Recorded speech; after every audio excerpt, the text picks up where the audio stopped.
Unlocking the mystery of phrasal verbs. Go, questions and negations. Hello there, language enthusiasts.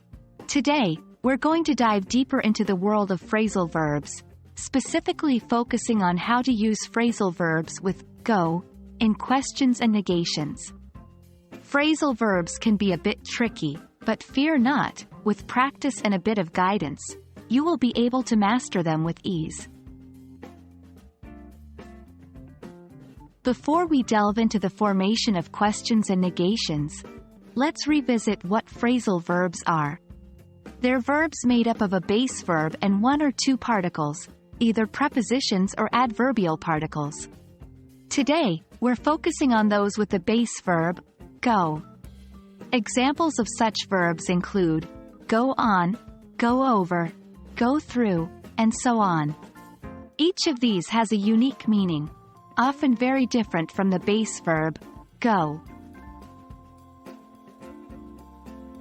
Now, let's move on to forming questions with phrasal verbs.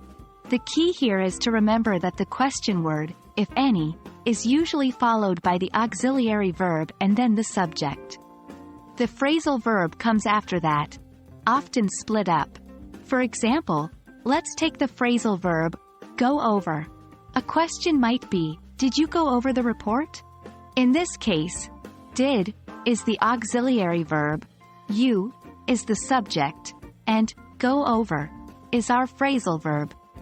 Notice that the base verb, go, and the particle, over, remain together in this question. This pattern is common in most questions with phrasal verbs.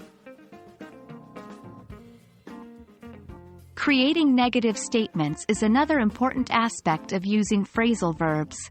Similar to the questions, negative statements often involve an auxiliary verb. This time, we add not after the auxiliary verb. Let's use go through as an example. A negative statement would be, he did not go through the door. Again, did is our auxiliary verb. Not is used to negate. He is our subject, and go through is our phrasal verb. The best way to learn these structures is to practice. Create your own questions and negative sentences with phrasal verbs, write them down, say them aloud, and use them in conversation. You can even practice by translating sentences from your own language into English, using these phrasal verbs. Phrasal verbs are a fascinating aspect of the English language that can really help to enrich your vocabulary. Remember, the keys to mastering phrasal verbs in questions and negations are understanding the structure, practicing, and never being afraid to make mistakes. It's all part of the learning journey. Thank you for joining me in today's lesson, and keep on exploring the wonders of English.